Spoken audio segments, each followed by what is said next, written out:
আজকে টিটিকিউসি 2 এর যে লেকচারটি আমরা দেখব সেটি হচ্ছে টেনজেল প্রপার্টিস, মেজারমেন্ট অফ টেনজেল প্রপার্টিস।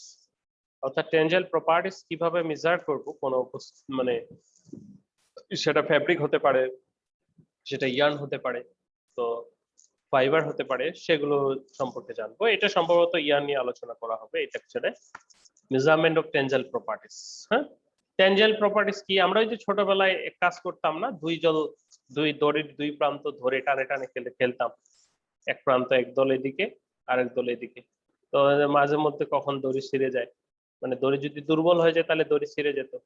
হ্যাঁ, তো this known as the tensile properties. সেটা যদি দড়ি হয় তাহলে দড়ির, যদি ইয়ার্ন হয় ইয়ার্নের, ফেব্রিক হলে ফেব্রিকের।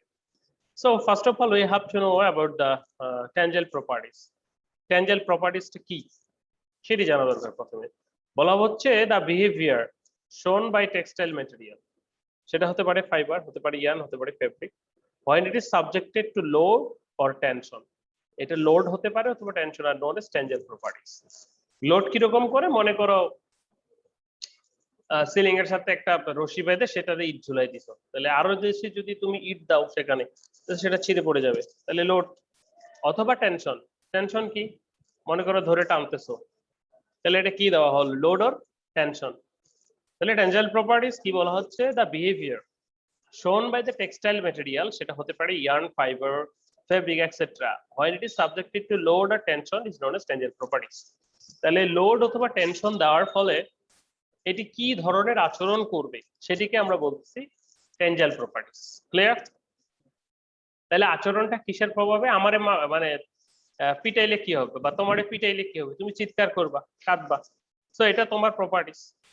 তো এটা ইয়ের ফলে প্রপার্টিস, পিটানোর ফলে। তাহলে এখন টেনজেল প্রপার্টিস লোড অথবা টেনশনের ফলে টেক্সটাইল ম্যাটেরিয়ালের যে প্রপার্টিস সেটাকে আমরা বলতেছি টেনজেল প্রপার্টিস।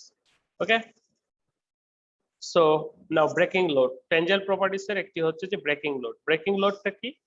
বলা হচ্ছে the load required to break a specimen is termed as breaking load. Breaking মানে ব্রেক ছিঁড়ে যাবে। দ্য লোড, যে লোডটা দিব বা টানবো, required to break a specimen. Specimen কি? একটা স্যাম্পল, যে কোনো স্যাম্পল, সেটা একটা দড়ি হতে পারে, ফেব্রিক হতে পারে, যে কোনো specimen is termed as breaking load. So breaking load depends on the fiber type, nature, and fiber bonds, crystallinity, orientation, etc.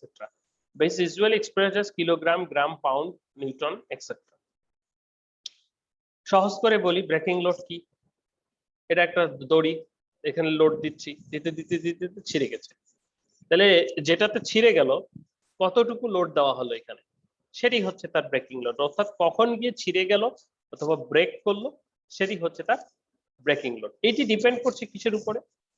Fibre bond, ফাইবারটা কি রকম ফাইবার, ক্রিস্টালাইনিটি কতটা সজ্জিত, ওরিয়েন্টেশন, এগুলোর উপর। আমরা যে টুইস্ট বেশি দেই না, ওটা ধরে একটু মোটামুটি থেকে, আবার ওভার টুইস্ট না, আবার লেস টুইস্ট দিলে সেটা তাড়াতাড়ি ছেড়ে দেয়। ওকে, সো ব্রেকিং লোড তাহলে আমরা বুঝলাম কোন একটা স্পেসিমেনকে ছিঁড়তে যে পরিমাণ শক্তির প্রয়োজন হয় সেটাকে আমরা বলতেছি ব্রেকিং লোড। দেন টেনজেল স্ট্রেংথ বলা হচ্ছে the term tangent has been derived from the word tension. Tangential strength is very important property of textile material, represent the ratio between force required to break a specimen and cross sectional area of the specimen. দেখো তো একটু খেয়াল করে, সহজ করে ভাবো। Force, এটা একটা দড়ি, এই দড়িটাকে ছিঁড়তে যে শক্তির দরকার, force F, force required to break a specimen by cross sectional area। এই ব্রেকিং লোডের ক্ষেত্রে কিন্তু বলা হচ্ছে দড়িটাকে ছিঁড়তে যে পরিমাণ লোড লাগবে সেটাই হচ্ছে তার ব্রেকিং লোড। কিন্তু আমরা যদি বলি টেনজাইল স্ট্রেংথের ক্ষেত্রে আমরা কি বলছি, যে ফোর্স তাহলে breaking load by cross sectional area. এখন দড়ি যদি চিকন হয় তাহলে তো কম শক্তি লাগবে ছিঁড়তে, তাই না? আবার দড়ি যদি মোটা হয় তাহলে ছিঁড়তে বেশি শক্তি লাগবে, তাই কি না? তাহলে বেশি শক্তি লাগলে তাহলে তো দুই রকম হয়ে গেল, তাহলে একই ফাইবারের ব্রেকিং লোড তো দুই রকম হয়ে যাবে ইয়ানের। সো টেনজাইল স্ট্রেংথ বলতে বোঝাচ্ছে ক্রস সেকশনাল এরিয়া বা ভলিউম। ক্রস সেকশনাল এরিয়া বা ভলিউম কত মোটা বা চিকন। মোটা দড়িকে মোটা শক্তি লাগবে, বেশি শক্তি লাগবে, কম চিকন দড়িকে চিকন শক্তি লাগবে। ওকে, তাহলে টেনজাইল স্ট্রেংথ বোঝা গেছে কি? তাহলে ছিঁড়তে যে পরিমাণ শক্তি লাগছে by cross sectional area. Done. Next আরো কিছু প্রপার্টিজ রয়েছে। টেনাসিটি। টেনাসিটিটা আবার কি বলা হচ্ছে? Tenacity can be defined as the ratio between the breaking load, অর্থাৎ ওই যে breaking load by linear density of the specimen. Okay, density বিষয়টা বুঝাই। তাহলে আমাদের প্রথম কথা ছিল একটা দড়িকে আমরা ছিঁড়বো, যে শক্তি প্রয়োজন হবে সেটা ব্রেকিং লোড। ভালো কথা। একটা দড়িকে পরের বার আবার বলতেছি এটা কত মোটা নাকি চিকন সেটার উপর ডিপেন্ড করছে ক্রস সেকশনাল এরিয়া। এখন আবার আরেকটি কথা বলতেছি যে এই যে দড়িটা মোটা বা চিকন হলো, কিন্তু এটার ডেনসিটি কত, ঘনত্ব কিরকম, এর ভিতরে ইয়ানের ঘনত্ব কত, এটা কি ফাঁপা, এরকম মোটা ঠিক আছে, বাট এটা কি ফাঁপা, তাহলে তো তাড়াতাড়ি ছিঁড়ে যাবে, বা এটা কি পুরু, এটাকে আমরা বলতেছি ডেনসিটি। তাহলে টেনাসিটিকে আমরা ভাগ করছি তাহলে কয়টা বিষয়? একটা দড়ি ছেঁড়ার ক্ষেত্রে কি কি বিষয় আসতেছে, দড়িটা কত মোটা বা চিকন, এটা একটা, যেটা টেনজেল স্ট্রেংথ বলছি, এবং এই যে মোটা বা চিকন এটা পুরুত্ব কতখানি সেটি আরেকটা ইস্যু আসছে। সো টেনাসিটি বলতে ব্রেকিং লোড বাই ডেনসিটি, আর টেনজেল স্ট্রেংথ বলতে breaking load by linear cross sectional area. Clear? দুটো issue clear? Okay. Breaking extension, অনেকগুলো তথ্য পড়তে হবে, এরকম ছোট ছোট টার্ম। ব্রেকিং এক্সটেনশন বলা হচ্ছে the load required to break a specimen is a useful quantity. Breaking extension of a specimen can be defined as the actual percentage increase the length up to breaking. So it can be said that the length of a specimen extend to apply load before breaking is known as কি breaking extension, usually as percentage. ঘটনা কি হইছে? ঘটনা হইলো তোমার কাছে একটা দড়ি আছে প্লাস্টিকের, তুমি কি করলা, ধরে টান দিলা বা লোড দিলা, লোড দিলে কি হলো, এটা যদি এ অবস্থান হয়, এটা যদি বি অবস্থান হয়, টানার ফলে একটু বেড়ে গেল, এটা সি অবস্থান, এরপর ফটাস করে ছিঁড়ে গেল। তাহলে এই যে সি অবস্থানে ছিঁড়ে গেল এটা হচ্ছে ব্রেকিং লোড বা ব্রেকিং পয়েন্ট। কিন্তু এই যে বি থেকে সি তে অরিজিনাল লেন্থের পর বেড়ে গেল, সেটা হচ্ছে ব্রেকিং এক্সটেনশন। ক্লিয়ার? যে একটা দড়িকে এটা আছে, এটাকে টানের লোড দিলে এটা বেড়ে যাচ্ছে আস্তে আস্তে, পলিমারিক হলে বেড়ে যাবে, তারপর একসময় পটাশ করে ছিঁড়ে যাবে। এই যে ছিঁড়ে যাওয়ার আগ পর্যন্ত যতখানি বেড়ে গেল এটাকে আমরা বলতেছি ব্রেকিং এক্সটেনশন বা ব্রেকিং ইলংগেশন বলতে পারি, এক্সটেনশন বলতে পারি। সো ব্রেকিং এক্সটেনশন পার্সেন্টেজ 100 দিলে পার্সেন্টেজ হবে, সবাই জানি। তাহলে কি ইলংগেশন এর ব্রেক, অর্থাৎ কতটুকুতে ছিঁড়ে গেল, BC by original length of the specimen, তাহলে অরিজিনাল লেন্থ এবি যতটুকু, ইলংগেশন এর ব্রেক কোথায় ছিঁড়ে গেল, অরিজিনাল কতটুকু বেড়ে ছিঁড়ে গেল, তাহলে এটি হচ্ছে ব্রেকিং এক্সটেনশন। তাহলে এটা দিয়ে আমরা কি বুঝবো, যে এটা যদি ব্রেকিং এক্সটেনশন দিয়ে আমরা বুঝবো, মনে করো একটা রশি 15 মিটার লম্বা, 15 মিটার লম্বা, এখন এর ব্রেকিং এক্সটেনশন আমি বলতেছি 3%, তাহলে মানে কি, মানে 15-র 3% সে বেড়ে ছিঁড়ে যাবে, এটাই তো, তাই না? ওকে, ব্রেকিং এক্সটেনশন। নাও এরপরে হচ্ছে ইনিশিয়াল মডুলাস। এই মডুলাসের কথা তো আমরা আগেও পড়েছি, বলা হচ্ছে the ratio stress strain in term of initial modulus and known as Young modulus. So stress এবং স্ট্রেইন একক বল পার এরিয়া আর স্ট্রেইন দুটোকে আমরা বলতেছি তাহলে ইনিশিয়াল মডুলাস। ওকে, বলা হচ্ছে initial modulus of textile depends on the chemical structure, crystalline orientation of the fibre. একটা ঘটনা কি, এটা একটা টিনের বাক্স, টিনের বাক্স, এর উপরে ফোর্স অ্যাপ্লাই করা হলো, কি পরিমাণ ফোর্স অ্যাপ্লাই করা হলো সেটা স্ট্রেস, এটা দুমড়ে মুচড়ে গেল, শেপ চেঞ্জ হলো, সেটা হচ্ছে স্ট্রেন। ওকে, তাহলে ইনিশিয়াল মডুলাস বোঝা গেছে। ওয়ার্ক অফ রাপচার, ওয়ার্ক রাপচারটা কি, কাজ রাপচার আবার বোঝাচ্ছে কি, হ্যাঁ, the energy required to break a specimen or total work done for breaking a specimen is termed as work rupture and expressed by the units of joule, calorie, etc. Imran বলো। Sir একটু যদি একটু slow একটু পড়াইতেন, আর একটু ভেঙে ভেঙে তাহলে ধরতে সুবিধা হতো, আমি একটু ধরতে একটু কষ্ট হচ্ছে স্যার। ওরে ভাইরে অনেক পড়া আছে, ঠিক আছে। তো দেখো কি হচ্ছে, বলা হচ্ছে energy required to break specimen ও টোটাল ওয়ার্ক অফ রাপচার। ওই যে আমরা বললাম এ থেকে বি, এ থেকে এ বি একটা সুতা, তাহলে এ বি থেকে যদি আমরা এটাকে লোড দেই তাহলে এটা মনে করো সি হলো, বেড়ে তারপর ছেড়ে গেল, এখানে গিয়ে ছেড়ে গেল সি পয়েন্ট। এখন এটা তো আমাদের এক্সটেনশন। এখন ওয়ার্ক রাপচারটা কি? আমরা যদি কোনো বস্তুকে ঠেলে বল প্রয়োগের মাধ্যমে তার অবস্থান পরিবর্তন করাই, বল প্রয়োগের মাধ্যমে তার অবস্থান পরিবর্তন করাই, তাহলে সেটি কাজ হবে বল গুণন সরণ। আমরা তো জানি যে এফ গুণন ডিএল, ডিএল বা সরণ। কোন বস্তুকে বল প্রয়োগ ফলে অবস্থান পরিবর্তন করলে কাজ হয়, তাই না? তাই কি না? বল প্রয়োগে অবস্থান পরিবর্তন করলে কাজ হয়। এখন আর যদি অবস্থান পরিবর্তন না হয় তাহলে সেটা কাজ হবে না। তাহলে এখানে এই যে বি থেকে সি জায়গায় আসতেছে আসতেছে, তাহলে তার মানে কি তার অবস্থান পরিবর্তন হচ্ছে, হচ্ছে কি না? এবং এখানে কিন্তু একটা ফোর্স কাজ করছে, কাজ না হলে তো এটা বাড়ছে না, তাই না? তাহলে কি বল প্রয়োগের ফলে বস্তুর অবস্থার পরিবর্তন ঘটলো, অবস্থার পরিবর্তন ঘটলো, ঘটেছে। জি স্যার, ঘটছে। তাহলে এটাকে আমরা বলতেছি কাজ। তাহলে এই যে বি থেকে সি তে আনতে যে পরিমাণ কাজ করা হলো সেটাকে বলা হচ্ছে ওয়ার্ক রাপচার। ফোর্স গুণন ডিসপ্লেসমেন্ট, তাহলে ফোর্স যতটুকু দেওয়া হলো এবং কতটুকু এক্সটেনশন হলো সেটা, তাহলে এটাকে আমরা বলছি ওয়ার্ক অফ রাপচার, মানে যেখানে ছিঁড়ে যাবে, ছিঁড়ে যাবে সেটা তো আমরা জানি ব্রেকিং পয়েন্ট বা ব্রেকিং এক্সটেনশন, সেটার ব্রেকিং এক্সটেনশনে যেতে কি পরিমাণ কাজ করা হচ্ছে সেটাকে আমরা বলছি ওয়ার্ক রাপচার। ওকে, এরপর আরো কিছু টার্মস আছে আমাদের। Elastic recovery. ইলাস্টিক রিকভারিটা কি? আমরা রাবার চিনি তো সবাই, রাবার, রাবার টানলে বেড়ে যায়, আবার ছেড়ে দিলে কি হয়, তার আগের অবস্থায় ফিরে আসে, তাই না? এটাকে বলা হচ্ছে ইলাস্টিক প্রপার্টি।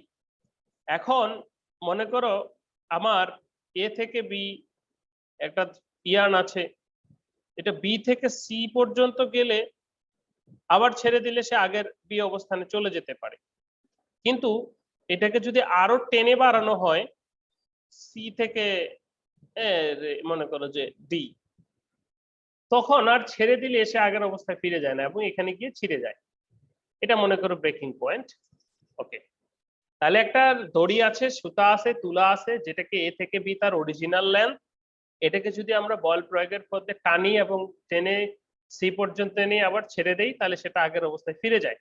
এটা হচ্ছে তার ইলাস্টিক রিকভারি, অর্থাৎ রিকভার করবে অরিজিনাল লেন্থে যে পর্যন্ত টেনে, এরপরে যদি আরো টানি তাহলে সেটা বাড়বে কিন্তু আর তার অরিজিনাল লেন্থে ফিরে যাবে না, সেটাকে আমরা বলছি যে ইলাস্টিক রিকভারি। এই যে এ থেকে সি অর্থাৎ বি থেকে সি যে এক্সটেনশনটা, যে এক্সটেনশনটাতে ছেড়ে দিলে সেই বস্তুটা আবার আগের অবস্থায় ফিরে যাবে সুতাটা, সেটাকে আমরা বলছি elastic recovery.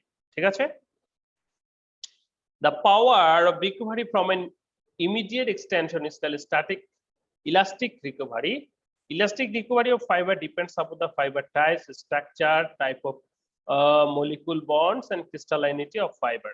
So, elastic recovery can also define as the elastic extension against total extension and expected percentage. Key elastic recovery, elastic extension by total extension. Elastic extension কত? এইটুকু। টোটাল এক্সটেনশন তাহলে এ থেকে সি পর্যন্ত, এটা যদি consider না করি আমরা, কারণ এই পর্যন্ত তো আমরা যাব না, আমাদের তো এই পর্যন্তই শেষ, টোটাল এক্সটেনশন গুণন 100। সো ইলাস্টিক রিকভারি তাহলে টেনে যে পর্যন্ত টেনে ছেড়ে দিলে সে আগের অবস্থায় ফিরে আসবে, রিকভার করতে পারবে, সেই পর্যন্ত টানাটাকে, সেই টানাটাকে আমরা বলতেছি ইলাস্টিক রিকভারি। ওকে, ক্রিপ। ক্রিপ কি? ক্রিপ মানে কি? ভাঁজ। when load is applied, সহজ করে বোঝার জন্য কি বলি, ওই যে এক ধরনের চুল আছে না, পর চুলা ভাঁজ ভাঁজ ভাঁজ ভাঁজ থাকে, অথবা ওই যে নুডলস দেখেছো না, ভাঁজ ভাঁজ থাকে স্প্রিং এর মতো ভাঁজ ভাঁজ। তো বা কাপড় যদি তুমি খুলো নিট ফেব্রিক অথবা ওভেন, দেখবা যে ভাঁজ হয়ে গেছে সুতাগুলা, হ্যাঁ, এটাকে আমরা ক্রিপ বলছি।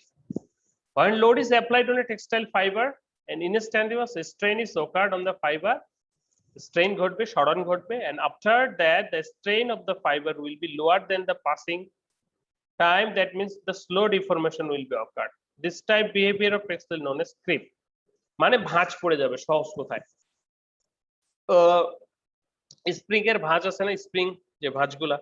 So the formation of crease mark on the cloth depends on the behavior of the fibers. The creep is usually classified into two classes: permanent and temporary. এই যে এরকম যে ভাঁজগুলা ফাইবারের ভিতরে, সেটাকে আমরা ক্রিপ বলছি। ঠিক আছে, ওকে। তো আমরা যখন এই যে শার্ট ভাঁজ করে রাখি, যে দেখো এখানে আমার ভাঁজ পড়ে গেছে, তো এখানে যখন লোড পড়ছে, লোড পড়ার কারণে এখানে কিন্তু ইয়ার্ন গুলো কি হয়েছে, ভাঁজ হয়ে গেছে, তো এটাকে আমরা ক্রিপ বলছি।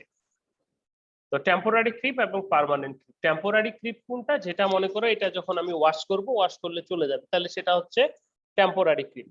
বাট যদি এটা ওয়াশ করেও চলে না যায়, একবারে ভাঁজ হয়ে থাকে, ভাঁজ পড়ে যায়, তাহলে সেটাকে আমরা বলতেছি পার্মানেন্ট ক্রিপ। তাহলে কি হচ্ছে, temporary creep, this type of creep is temporarily occurred in fibers, so after removing load it is possible to the textile fiber to recover its original shape, so elastic deformation is occurred and the fiber does not break and molecular in stretches. Permanent creep এর ক্ষেত্রে permanently occurred fibers, so after removing the load it is not possible to recover original shape. মানে এটা হচ্ছে তার original shape সম্ভব, but এটাতে original shape সম্ভব না, ডিফরমেশনটা পার্মানেন্টলি হয়। ডিফরমেশন মানে কি, আগে যে অবস্থা বা সাইজ শেপ ছিল সেটা যদি না থাকে, সেটাই হচ্ছে ডিফরমেশন। ওকে, মনে করো আগে বস্তুটা এরকম ছিল, পরে লোড অ্যাপ্লাই করার পর এরকম চ্যাপ্টা হয়ে গেছে, এটাকে আমরা ডিফরমেশন বলি, creep. Okay, so now the factors affecting the result of টেনজাইল testing. এখানে কিছু ফ্যাক্টর রয়েছে, যেমন তুলাকে, কটনকে যদি আমরা ভিজাই তাহলে তার শক্তি বেড়ে যায়, যায় না, দড়ি শক্ত হয়ে যায় বেশি, আবার অনেকদিন থাকলে পচেও যায়। তো এরকম কিছু কন্ডিশন আছে, এরকম কিছু ফ্যাক্টর আছে যারা এই টেনজাইল টেস্টিং ডাটা বা টেনজাইল স্ট্রেংথটাকে প্রভাবিত করে। সেগুলা কি, ম্যাটেরিয়ালস এন্ড ইটস কন্ডিশন। বলা হচ্ছে the chemical treatment two which unit subjected. যখন কেমিক্যাল ট্রিটমেন্ট করা হয়, কি ট্রিটমেন্ট করা হয়েছে সেটার উপর টেনজাইল টেস্টিং ডিপেন্ড করে। যেমন স্কাউরিং, ব্লিচিং করলে গ্রে ফেব্রিকের থেকে কিন্তু এই টেনজাইল স্ট্রেংথ কমে যাবে।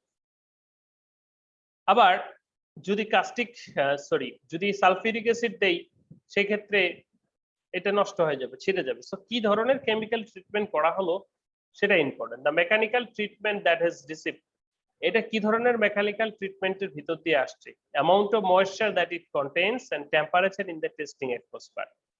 ওকে, arrangement and dimension of the specimen, কিভাবে নিচ্ছি, অ্যারেঞ্জমেন্ট। এন্ড দেখো, এটা খড় তো টানলেই ছিঁড়ে যায়, তাই না?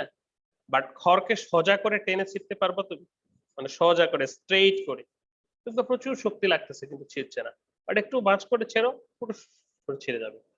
So nature, arrangement and dimension of the specimen, nature and timing of the test, these are the factors which can influence the tangent testing result or tangent test. Okay, types of tangent testing instrument.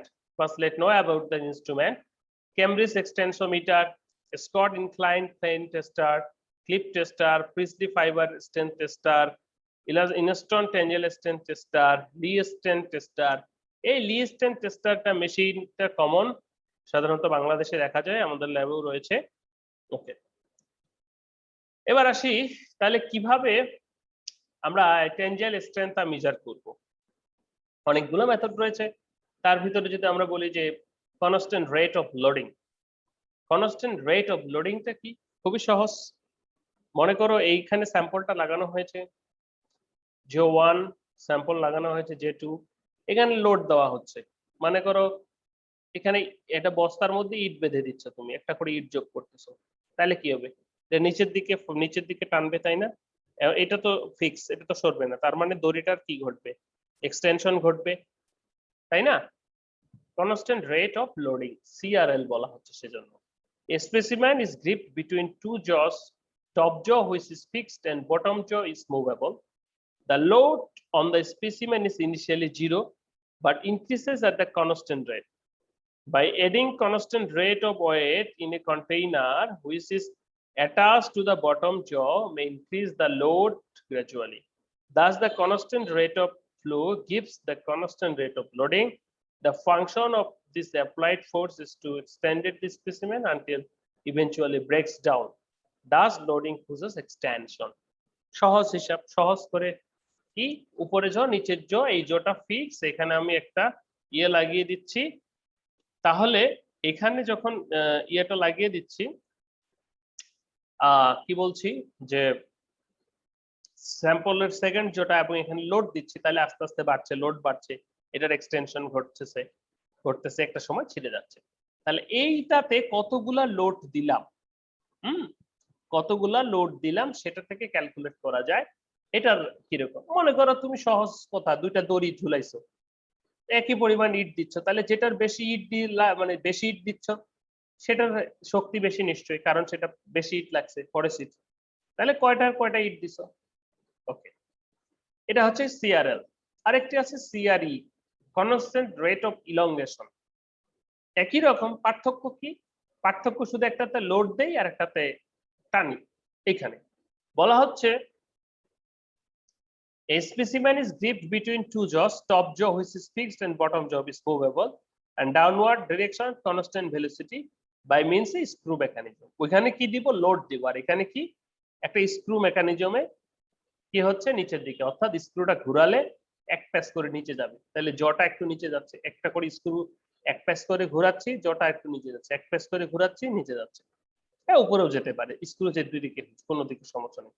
So initially the tension of the specimen is zero, মনে করে জটা লাগানো হলো, এটা ঝিল আছে। But when the bottom jaw is moved downward, the constant rate the specimen is extended and increasing tension develop, the specimen finally breaks. তাহলে কি হলো? একইভাবে জ লাগালাম, এখানে একটা স্ক্রু মেকানিজম আছে, এক পাক করে ঘুরাই, এটা একটু নিচে যায়, এক পাক করে ঘুরাই, একটু নিচে যায়, এক পাক করে ঘুরাই, একটু নিচে যায়। তাহলে এই যে কনস্ট্যান্ট রেট অফ এক্সটেনশন, এখান থেকে এখানে কত দূর গেল এক্সটেনশন, এই স্ক্রুর এক্সটেনশন আছে মানে একই পথ অতিক্রম করছে, তাহলে কতটুকু এক্সটেনশন হলো বা ইলংগেশন হলো, বৃদ্ধি প্রাপ্ত হলো, সেটা হচ্ছে কনস্ট্যান্ট রেট অফ ইলংগেশন। ঠিক আছে, যে কোনটা সবচেয়ে বেশি ইলংগেট হয়েছে, কনস্ট্যান্ট রেট অফ ইলংগেশন। তাহলে কি আমরা নির্ণয় করছি? আমরা নির্ণয় করছি একটা ইয়ার্ন এর কিভাবে স্ট্রেংথ মেজার করতে পারি, যে কোনটা বেশি শক্তিশালী সেটা নির্ণয় করতে পারি। তাহলে প্রথমে লোড দিয়ে লোড ক্যালকুলেট করে করতে পারি, পরেরটা হচ্ছে ইলাংগেশন কতখানি বেড়ে যাচ্ছে সেটা দিয়ে ক্যালকুলেট করতে পারি। এরপর আমাদের আরো কিছু প্রসেস রয়েছে, constant rate of traverse. Constant rate of ট্রাভার্সটা কি? বলা হচ্ছে আচ্ছা, ছবিতে চলে আসি। এখানে এই যে ছবিটা দেখতে পাচ্ছ, আগের ছবিগুলোর থেকে একটু লিটল ডিফারেন্স রয়েছে। সেটা কি ডিফারেন্স? বলা হচ্ছে যে এখানে দেখো, J2 is given a constant rate of traverse। মনে করো যে আমরা কুয়ায় পানি তুলতাম না আগে, কুয়ায় পানি তুললে কি হতো, কুয়ার এখানে একটা ইয়ে থাকতো, বালতিটা এখানে দিয়ে দিতাম, দিয়ে এটা দড়ি ধরে পানি তুলতাম, এখানে বালতিটা থাকতো।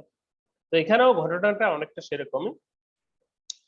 এই যে এখানে যে বস্তুটা লাগানো আছে বা আমাদের স্ক্রিনটা, এখানে J1 এবং J2 লাগানো আছে, J1 J2, এখানে আমাদের সুতাটা লাগাবো, দড়িটা লাগাবো, ইয়ার্নটা লাগাবো, এটা এই দিক দিয়ে আছে, এটা ব্যাসার্ধ দিয়ে গেছে। এইখানে এই যে বস্তুটা, এটা মনে করো শক্ত, তাহলে এখানে একটা ইয়ে লাগানো আছে, বল লাগানো আছে, একটা ওজন লাগানো আছে এমজি। আচ্ছা, এখন কিভাবে দেখাই, এটা কপিকলের ভিতর দিয়ে আছে এরকম করে।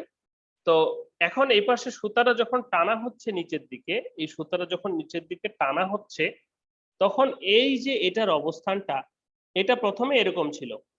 মনে করো এটা একটা, সহজ করে বলি কিভাবে, এটা একটা লোহার দণ্ড, ঠিক আছে?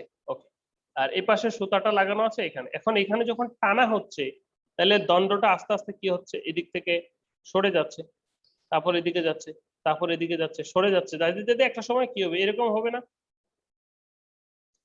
বোঝো নাই? মনে করো এটা একটা কপিকল, কপিকলের উপর একটা লোহার দণ্ড লাগানো আছে, তার মাথায় একটা সুতা লাগানো আছে, দুটাই এরকম আছে। এখন সুতাটাকে যদি নিচের দিকে টানা হয়, তাহলে এই দণ্ডটা, এটা যদি সুতা হইতো তাহলে আস্তে আস্তে ছোট হতো, কিন্তু এটা তো ইয়া, তাহলে সেটা আস্তে আস্তে এই পাশে যাচ্ছে, এখানে যাচ্ছে, তারপর এখানে যাচ্ছে, তারপর এখানে যাচ্ছে, অর্থাৎ এটা ধরে টানলে একসময় এরকম হচ্ছে, অর্থাৎ এখানে একটা সে কি কোণ উৎপন্ন করছে। ঠিক আছে, এখন প্রশ্ন হচ্ছে যে কোন সুতা, এই যে সুতাটা তো একসময় ছিঁড়ে যাবে, যাবে না টানলে? সুতাটা যখন ছিঁড়ে যাবে সেই সময়ের কোণটা কত ছিল সেটা হচ্ছে কথা। সেজন্য বলা হচ্ছে যে two given is constant rate of traverse in downward direction by means the screw mechanism, the small pulley is pulled round and swing the pendulum p a vertical, let the mass of the pendulum m, এখানে একটা pendulum লাগানো আছে, and the center gravity distance r from the pivot of the small pulley, এ থেকে যদি আর বলি, and assume that the specimen is instantaneous and free from the dynamic effects and the condition are obtained through the pendulum theta radians। তাহলে এখানে মনে করো যখন ছিঁড়ে গেছে তখন থিতা কোণ উৎপন্ন করছে, তাহলে by taking the moments of the pulley সমান F is equal to mg, তো সেটাই এখানে কাজ করছে, সো এমজি সাইন থিতা। তো এখন এখানে এম তো ভর পেন্ডুলামের, জি এ আর সাইন থিতা হচ্ছে কোণ, so F is applied force. তাহলে এখানে সিম্পলিফাই করে যদি আমরা পাই এফ সমানুপাতিক সাইন থিতা, তাহলে এখান থেকে আমরা বের করতে পারছি যে কতটুকু বল লাগছে এটাকে ছিঁড়তে, বা কত ডিগ্রি কোণে যাচ্ছে। এখান থেকেও আমরা আমাদের টেনজাইল স্ট্রেন কতটুকু, এটার ছবিটা এই পাশে চলে আসছে, সেটা ক্যালকুলেট করতে পারি। সেজন্য এটাকে আমরা বলছি কনস্ট্যান্ট রেট অফ ট্রাভার্স। তো এই কনস্ট্যান্ট রেট অফ ট্রাভার্স কেন বলা হচ্ছে এটাকে, তো আমরা বলা হচ্ছে যে এটা এই ট্রাভার্স সিস্টেমে যেহেতু আমরা নির্ণয় করছি সেটাকে, তাহলে ঘটনাটা হচ্ছে এরকম, এরকম যদি দড়ি লাগানো থাকে এখানে টানলে এটা এরকম ছিল মনে করো, আস্তে আস্তে আস্তে আস্তে এরকম সোজা হচ্ছে।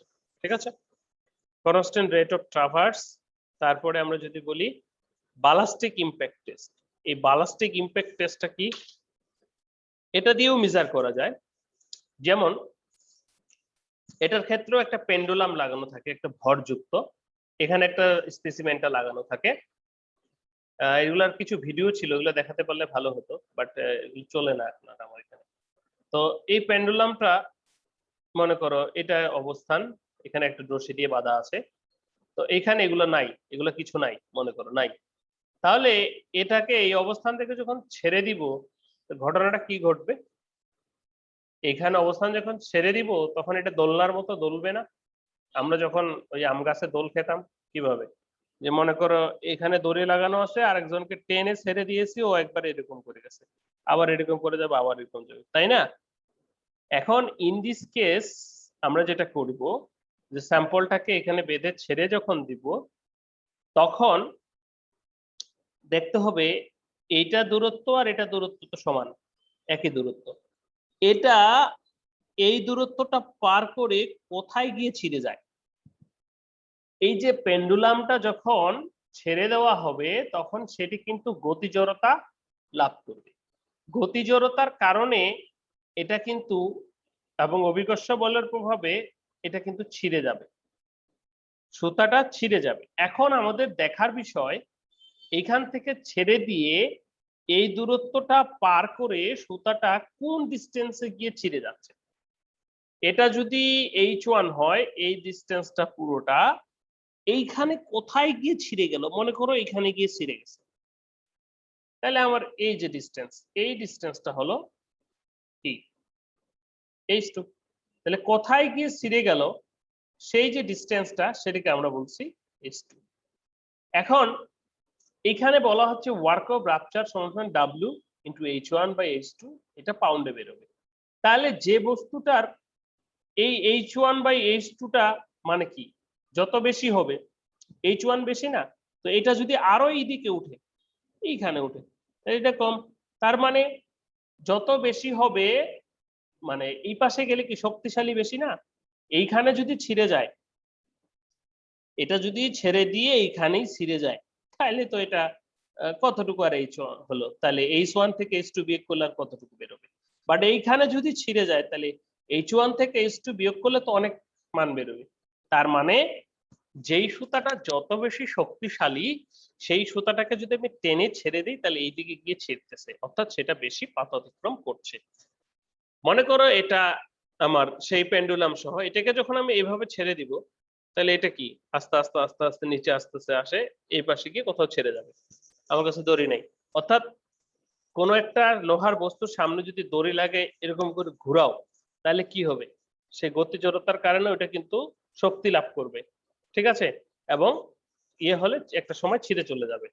সো এখানে কিন্তু এই টেস্টটাই করা হচ্ছে, সেজন্য বলা হচ্ছে এটাকে বালাস্টিক ইম্প্যাক্ট টেস্ট। বালাস্টিক কেন, যে প্রক্ষিপ্ত হচ্ছে বস্তুটা, সেটাকে সেজন্য বালাস্টিক বলা হচ্ছে অথবা ইম্প্যাক্ট হচ্ছে।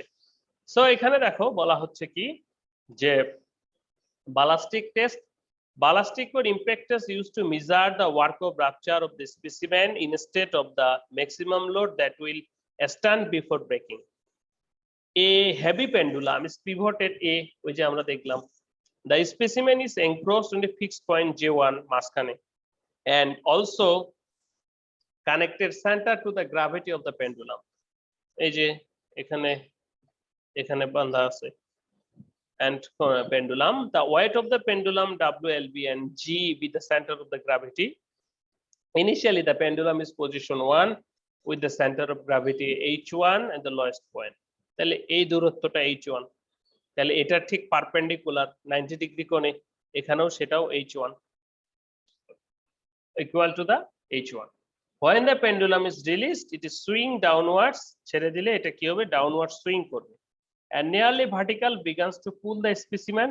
এটা যখন চলে যাবে এটা স্পেসিমেনকে পুল করা শুরু করবে, and continuing swing the pendulum stretch the specimen and breaks it.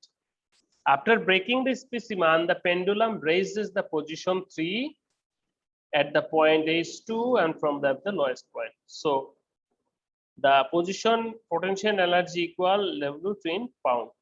তাহলে এখান থেকে আমরা পাউন্ডে পাচ্ছি। তাহলে বালাস্টিক টেস্ট আমরা বুঝেছি, তাহলে কে কত উচ্চতা তার উপর বেস করে কোন দড়ি বা কোন সুতা কোনখান কতটুকু শক্ত সেটা আমরা বের করতে পারবো। এখানে ছকে কিছু টেনজাইল প্রপার্টিজ দেওয়া আছে ফাইবারের, যেমন tenacity, breaking extension, work of rupture, initial modulus, কটনের ক্ষেত্রে জুট, সিল্ক, নাইলন, পলিস্টার, উল। দেখো ব্রেকিং এক্সটেনশন নাইলনের ক্ষেত্রে হ্যাঁ ম্যাক্সিমাম উল, অর্থাৎ এগুলো টানলে প্রচুর বাড়ে। ব্রেকিং এক্সটেনশন মানে কত পার্সেন্ট, 15%, 26%, মানে যে লেন্থ আছে তার 26% করে সেই পরিমাণ সেটি মানে বাড়বে, নিচের দিকে বাড়ানো সম্ভব, এরপর সেটা ছিঁড়বে, ঠিক আছে। তো সেটার ছিঁড়তে কতটুকু কাজ করতে হবে, এই যে 5.1 14.9 নিউটন টেক্স। এই ছিল আজকে আমাদের ইয়ান টিটিকিউসি 2 এর যে লেকচার, সেটা হচ্ছে মেজারমেন্ট অফ টেনজাইল প্রপার্টিস। এই মেজারমেন্ট অফ টেনজাইল প্রপার্টিস এর ভিতরে আমরা প্রথমে অনেকগুলো টেনজাইল প্রপার্টিস এর ডেফিনেশন পড়েছি। প্রথমত যে ডেফিনেশনটি পড়েছি সেটি হচ্ছে টেনজাইল প্রপার্টিস কি, অর্থাৎ ইয়ান, ফেব্রিক, ফাইবার ইত্যাদির লোডের ফলে বা টেনশনের ফলে যে প্রপার্টিসটা দেয় সেটাকে আমরা টেনজাইল প্রপার্টিস বলছি।